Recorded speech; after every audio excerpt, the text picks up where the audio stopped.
SNS에 입장문 올리셨는데 하고 싶은 얘기 있으실까요?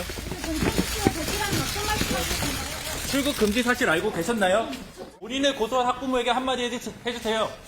김민석 강서구의원 추가고 발언에 하신 말씀 있으신가요? 두 번째 소환도 상당히 빨리 이제 부른 것 같은데 혹시 이제 이게 원래 경찰 수사의 수순입니까? 어떻습니까? 일단 경찰로서는 신속하게 수사하겠다라는 의지를 보이고 있는 사건입니다. 왜냐하면 피해자 수가 너무 많고요. 피해 금액도 20억 넘는 상황이기 때문에 굉장히 큰 피해 사건이 돼버린 겁니다. 심지어 남현희 씨 같은 경우는 한 피해자 부부가 11억 상당의 어떤 피해를 입었는데 남현희 씨의 공범 여부도 조사해달라고 아예 고소를 한 사건이 접수가 되어 있고요. 그래서 피의자로 전환될 수밖에 없고 피해자도 다수인데다가 피해 액수가 크기 때문에 경찰로서는 빠른 시일 안에 이 조사를 마치겠다라는 의지를 갖고 있다라고 보셔야 될 것 같고요. 네. 처음 조사를 10시간 정도 받았다고 합니다. 그리고 나서 두 번째 이제 소환 조사를 지금 하고 있는 것이고 네. 주로 일단 사기의 공범인지 여부. 예를 들면 이 전청조 사람의 실체를 언제 알았는지. 그래서 전청조가 피해자들한테 피해를 야기할 때 과연 남현희 씨는 어떤 입장이었고 어떤 생각을 가지고 있었는지를 꼬치꼬치 확인할 수밖에 없을 겁니다. 왜냐하면 사기 행각을 알면서도 도왔다면 방조범, 나아가서는 공범도 성립할 수 있기 때문에 민사적으로도 이 남현희 씨의 행동이 어떤 행동이었는지 여하에 따라서 배상 책임을 같이 지냐 안 지냐가 굉장히 중요할 수밖에 없거든요. 그래서 신속하게 조사하고 있는 것이고요.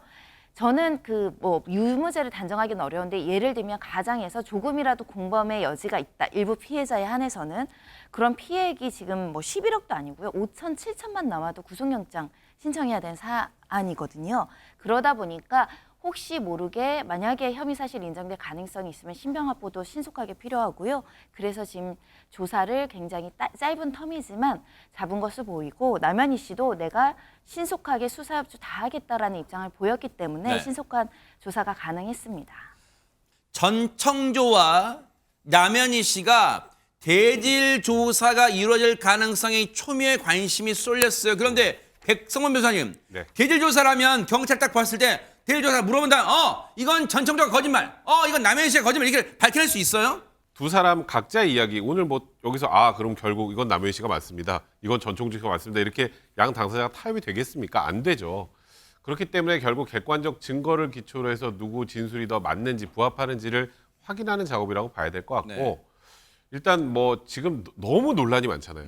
이게 성전환 관련해서 그걸 남자인지 여자인지 언제 알았고 이런 건 별로 중요한 게 아니고 오늘 대질 과정에서는 소위 그런 류의 세간에 관심하는 사항보다는 일단 그 전청조가 재벌 3세 혼외자가 아니라는 걸 언제 알았느냐. 그게 되게 중요합니다. 왜냐하면 지금 전청조는 내가 기자 그 사칭한 사람하고 해가지고 하다 들통이 나서 지난 2월부터 남현희 씨가 내가 재벌 3세가 아닌 걸 알고 있었다.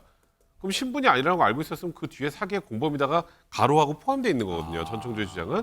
근데 남현희 씨는 이번에 언론 10월 24일 나오고도 믿지 못하고 25일까지도 나는 이거 거짓말이다. 언론사 문제 제기하겠다라고 얘기를 했던 걸 상황을 보면 난 그때까지 몰랐다. 나는 완전히 철저히 속았다 이런 건 아니겠습니까? 이와 관련해서 이제 남현희 씨도 여러 가지 증거들을 제출하면서 이제 어떤 부분이 맞는지 확인하고 그리고 이제 사기 피해자들이 사기 피해를 당한 과정에서 남현희 씨가 어떤 모종의 역할들이 있잖아요. 근데 남현희 씨가 모르고 했는지 아니면 어느 정도라고 짐작하고 했는지 이런 부분들을 하나하나 파악하는 과정이라고 봐야 될 것 같습니다. 경찰 출석 전에 남현희 씨가 뭔가 입장문을 낸 게 있다면서요? 네, 그렇습니다. 남현희 씨의 괴로움에 극에 달한 듯 보입니다. 왜냐하면 말씀하신 대로 어제 밤부터 오늘 새벽까지 SNS에 자신의 입장문을 무려 9개 이상 연달아 올렸습니다. 그래요? 제목은 전청조의 거짓말이었습니다. 일단 자신이 남현희 씨가 너무 힘들고 죽고 싶다라는 생각을 하루에 수없이 하면서 시간을 보내고 있다. 지금 이 상황에서 내가 가장 큰 피해자라고 주장을 했습니다. 왜냐하면 남들은 피해본 것이 돈이지만 자신은 나는 돈도 명예도 바닥이 났고 가족들과 싸움이 일어나고 펜싱 아카데미 운영도 못한다라면서 억울함을 호소했고요. 그리고 전청조를 만나면 머리채를 잡고 욕하고 싶다라는 이야기도 했습니다. 왜 내 앞에 나타나서 사람의 인생을 뒤흔들어 놓았는지 또 돈은 자기가 어딘가에 다 숨겨놓았을 텐데 왜 감당은 내가 해야 하는지라면서 격정적인 감정을 토로하기도 했고요. 또 마지막으로는 참 앞으로 얼마나 자신이 버틸 수 있을지 모르겠다. 정말 내가 죽어야 이 사건이 끝날까라면서 참담한 심경을 그대로 드러냈습니다. 그러니까 이제 남현희 씨가 본인의 주장이 맞는다면 정말 피를 토할 정도의 심경이 될 수 있는 상황이잖아요. 그래서 뭐 나는 지금 26년 노력이 다 무너지게 생겼고 나 원래 낙천적인 사람이었는데 지금 너무 참담하고 나는 피해자가 맞다. 정말 몰랐다. 답답해서 미칠 지경인데 내가 죽으면 이 억울함을 알아줄까 봐 이런 식으로 지금 쓴 거거든요. 그러니까 남현희 씨 주장이 맞는다면 정말 저라도 굉장히 억울할 수 있는 상황일 것 같은데 다만 이제 많은 사람들은 저것조차도 거짓말이 아니냐 이렇게 의심을 하는 건데 그게 남현희 씨가 지금 억울한지 거짓말하는 건지 저는 모르고 그렇죠. 저뿐만이 아니라 누구도 모르는 거잖아요. 그걸 알기 위해서 수사를 하는 거니까 수사 결과를 지켜봐야 되는데 문제는 뭐냐면 지금 일부 언론이나 또 일부 많은 분들이 남현희 씨가 공범일 거라고 거의 단정하다시피 하면서 보도가 막 몰아가듯이 보도가 나오고 댓글도 막 그런 식으로 달리니까 거기에 대해서 남현희 씨가 만약에 진짜 억울하다면 정말 그것 때문에 더 상처를 받을 것 같습니다. 뭐 예를 들어서 보도가 나온 게 남현희 씨가 이 전청조한테 받은 자동차가 남현희 씨 명의라고 이제 보도가 나오면서 그 자동차가 남현희 씨 명의인 것이 그거는 제가 나중에 좀 해볼게요. 예, 뭐 남현희 씨 뭐 뒷부분에 거짓말의 있습니다. 정황이다 이런 식으로 보도가 나왔는데 그것도 그러니까 좀 과하게 보도가 나온 측면이 있거든요. 그런 거 등등등 제가 일일이 얘기하면 너무 길어지니까 어쨌든 너무 과하게 남현희 씨가 섣불리 공범이라고 예단하는 것 자체는 좀 문제가 있는 것이고 누구도 진실을 모르니까 수사 결과를 일단은 지켜봐야 될 것 같습니다. 남현희 씨의 생활비는 어느 계좌에서 나간 거예요? 사기를 쳤고 그 경호원 계좌에서 나갔거나 저희 엄마 계좌를 제가 썼었기 때문에 거기서 나갔거나 막내 동생한테는 매달 500만 원씩 드렸고요. 어머님한테는 뭐 300 드릴 때 있고 500 드릴 때 있고 그리고 차값은 매달 100 얼마씩 꼬박꼬박 보냈고요. 한꺼번에 남현희 감독님한테 뭐 카드값 이체해 주거나 아니면 뭐 그냥 한꺼번에 5천만 원 뭐 이렇게 보내거나 그리고 남현희 씨 대출금 갚아줬고요. 대출금은 1억 한 4천 정도 됐었고요. 남현희 씨한테 생활비를 한 번 안 준 적이 있었어요. 정말 뭐라고 하더라고요. 남현희 씨는 이런 주장에 대해서 정말 어이없는 계속된 거짓말이라고 주장을 하고 있습니다. 일단 엄마에게 계속 뭔가 용돈을 줬다라는 식의 주장에 대해서는 전청조가 우리 엄마에게 드린 용돈은 2번, 500만 원 한 번, 300만 원 한 번이고 이 엄마가 처음 300만 원 받아서는 전청조 씨 삼삼을 구입했다 이렇게 주장을 했습니다. 두 번째, 어머니에게 뭐 차를 사줬다 이런 식의 주장이 나오는 것에 대해서는 차 사준 게 아니라 전청조가 렌트카 회사 운영한다면서 엄마가 60개월 렌트를 진행하도록 했는데 그나마도 전청조는 2회 내준 게 전부다 이렇게 반박을 하고 있는 상황입니다. 남현희 씨 여동생한테 뭐 준 게 있다면서요? 그러니까 여동생한테 아까 좀 뭐 매달 500만 원 줬다 이런 얘기를 하는데 그에 사정이 있다는 겁니다. 남현희 씨 얘기로는 일단 여동생 남편한테 전청조가 내가 청담동 건물이 있는데 1, 2층 두 곳에 카페를 같이 하자. 그 카페 오픈하기 전까지 뭐 일단은 500만 원씩 생활비를 지급을 했다고 하는데 그 카페가 결국은 이제 뭐 열질 못했죠. 차일피일 미루기만 하고. 그래서 여동생 가족은 한 9개월 동안 카페 오픈만 기다려서 기다림의 시간만 보내고 동생도 이렇게 돈만 받는 게 불편하다는 얘기까지 했었다. 근데 저는 사실 남현희 씨가 이런 부분들을 수사기관에 하는 것을 몰라도 본인이 SNS에 이렇게 막 올리는 게 과연 대중들한테 어떻게 받아들여질지 결국은 다는 아니지만 받았다는 것 확인해 준 것도 있고요. 결국 동생도 카페 오픈 미루면서 생활비를 결국은 받은 얘기잖아요. 물론 사정 있고 억울한 측면이 있겠지만 대중들한테 그렇게 썩 좋아 보이지 않을 것 같아서 이런 부분들을 자꾸 SNS에 올리시는 거는 제가 개인적으로 생각할 때 바람직하지 않은 것 같습니다. 네, 갈비뼈 수술을 한다고 했어요. 그래서 제가 같이 병원을 가주겠다라고 했더니 너가 오면 더 스트레스 받으니까 오지 말라고 그렇게 이야기를 했고 근데 나중에 다녀와서 보니까 이제 가슴 수술을 했더라고요. 남현희 씨가 저한테 진짜로 너 가슴 때문에 여자인 거 사람들한테 들킬 것 같대 라는 발언 정말 했고요. 그래서 그것 때문에 저도 고민하고 수술을 했고 수술하고 난 다음에 남현희 씨가 저한테 편지 쓴 사진이 캡처된 게 하나 있어요. 메모로. 너가 가슴 수술을 해서 뭐 이런 게 아니라 그냥 너의 앞으로의 삶에 너가 큰 수술을 앞두고 뭐 이런 식의 대화 내용인 거예요. 본인은 알고 있었고 수술하고 와서 연고 주기도 하고 드레싱도 본인이 해주고 그랬던 건 맞아요. 호르몬 주사 맞으러도 같은 근데 병원에. 들으신 것처럼 전청조는 자신이 여자라는 걸 남현희 씨와 자기 단 둘만 알고 있었고 자신에게 수술을 권한 것도 남현희 씨라고 얘기를 했는데 여기에 대해서 남현희 씨는 뭐라고 얘기하고 있을까요? 손정혜 변호사님.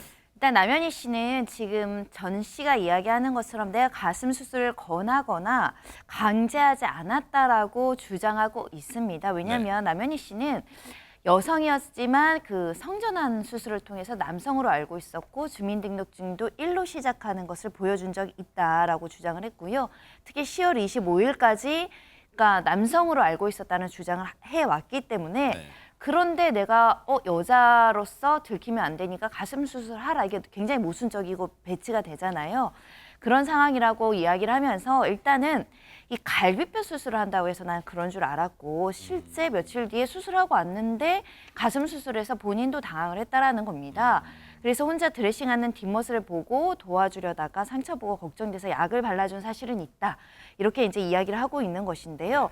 전청조가 평소에도 교묘한 말장난과 거짓말로 사람들을 농락을 한다. 그리고 위험에 빠뜨려서 약점을 삼아서 흔든다. 사악하고 정말 인간 같지도 않다. 이런 발언들도 하기는 했었는데 사실 진실이 무엇인지 또는 진실과 거짓이 다 뒤섞여 있는 주장이 나오고 있다라고도 보이는데 두 사람 말이 너무 다르죠. 그렇죠. 한 사람이 전적으로 거짓말을 하는 것인지 아니면 한 사람이 일부는 진실을 말하고 일부를 거짓을 말하는지 알 수는 없지만 두 사람의 이런 어떻게 보면 진실 공방 앞으로도 이어질 것 같습니다. 그러니까 남현희 씨는 그런 거예요. 전청조가 하도 평소에도 말을 지어낸다. 그럼 또 이거 말고 어떤 걸 지어냈다 뭐 그런 게 있어요? 네, 남현희 씨가 주장하는 전청조의 거짓말은 이렇습니다. 나는 강연 비용이 1인당 3천만 원 정도를 받는다. 그러니까 10명 받으면 3억인 거예요. 그래서 이거 의문을 갖기도 했지만 보니까 전청조에게 한 번만 만나주길 부탁하는 내용의 문자가 굉장히 쇄도했다는 겁니다. 그래서 그 사람들 중에서 본인이 선택해서 컨설팅을 해준다라는 이야기를 듣고 뭐 믿을 수밖에 없었다라는 것이고 잔고 51조 원이 찍힌 어플 화면 이건 굉장히 유명하죠. 경악스러운 일이긴 한데 이 돈을 뭐 IT 강연, 뭐 독서 모임, 컨설팅 이런 것으로 벌었다라고 했는데 일단 보여줬으니까 믿을 수밖에 없었다. 그리고 돈 걱정 없이 사는 사람이구나라고 생각했다는 겁니다. 그리고 자신을 굉장히 꽁꽁 숨긴 면도 있었는데 전청조 씨가 본인의 휴대폰 공개를 일절하지 않았다라는 겁니다. 그리고 노트북을 하고 있을 때 다가가면 화면을 재빨리 뭐 내리면서 다른 이야기로 돌리거나 보안상 보면 안 된다라고 이야기를 하면서 스스로를 감추는 모습을 보여줬다라고 주장합니다. 저는 아이를 낳고 싶어는 했어요.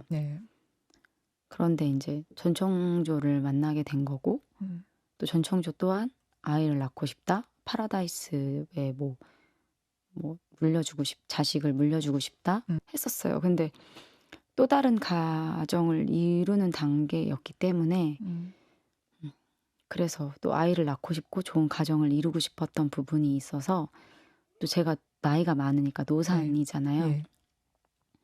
그래서 건강한 아이를 낳고 싶었는데 그래서 최근에 목도 많이 안 좋고 하는데도 약을 먹을 수가 없었어요.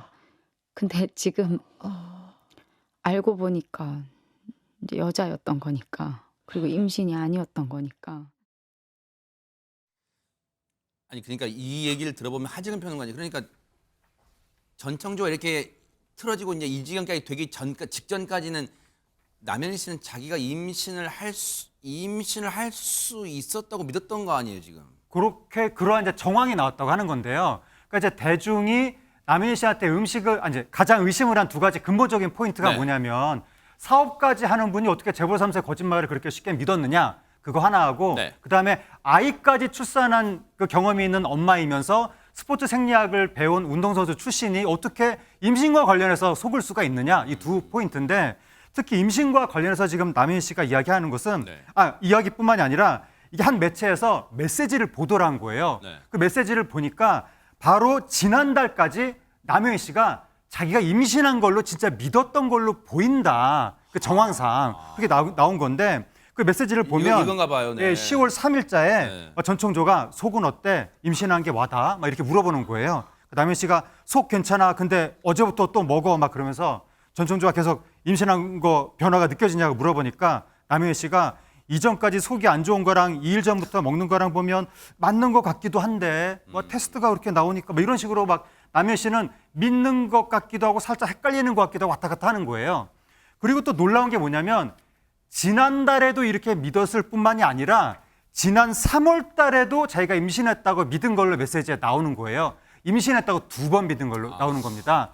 4월 달에 산부인과에서 임신이 아니라고 나왔는데 그걸 남현 씨는 유산이라고 믿었다. 근데 또 놀라운 게 뭐냐면 네. 전 청조가 인터뷰에서 남현 씨 임신 아니다. 자기도 임신 아니라는 거 알았고 네. 나는 임신시킬 수 없는 사람이다라고 전 청조가 얘기를 했거든요. 네. 근데 메시지에 보면 전 청조가 계속해서 네. 남현 씨한테 임신한 걸 맞는 듯이 그렇게 막 유도하는 말을 계속 하는 거예요. 네. 그러니까 전 청조가 남현 씨가 임신했다고 믿도록 심리 조종을 한 것이 아니냐 그런 정황이 나온 겁니다. 근데 심리 조정뿐 아니라 백성문 변호사님, 전청조가 이런 뭔가의 심리 조정뿐 아니라 뭔가 쐐기를 박는 이런 거짓말에 쐐기를 박는 행동까지 했다면서요. 사실 뭐 저희가 잘 이해는 되진 않죠. 만약에 성전환 수술을 했다고 하더라도 임신이 되는 것 자체가 불가능한 것이기 때문에 이게 과연 남현 씨가 모른다는 게 말이 돼라고 생각을 많이 했는데 네. 조금 전에 하재근 평론가님 얘기해 준 것 외에 어떤 게 있었냐면 지난 3월에는 임신 축하한다고 케이크 선물까지 전청조가 남현 씨한테 했다고 합니다. 그리고 지난 4월에는 이제 명품 또 그냥 아기 신발도 그냥도 아니고 명품 네. 아기 신발을 선물을 해주기도 했다고 해요. 네. 그러니까 이제 이런 걸 주면서 임신했다는 걸 더 이렇게 이거예요. 확인을 시켜준 거죠. 그래서 지금 이 신발하고 이런 모든 것들을 지금 남현 씨는 전청조의 사기 생각이 알려진 뒤에 경찰에 지금 이미 제출한 그런 상황이라고 합니다. 김민석 강서구 의원을 상대로 이제 고발을 했단 말이에요. 무고로 고발했죠. 그러면 이거 명예훼손이라. 어떻게 되는 거예요? 이 부분. 일단은 지금 남현 씨가 그 고발한 부분, 고소한 부분, 무고나 뭐 명예훼손 같은 거는 인정되기 좀 어려울 거고요. 반대로 또 김민석 강서구 의원이 제기한 무고 부분, 무고로 또 같이 또 추가로 한번 고소를 했죠.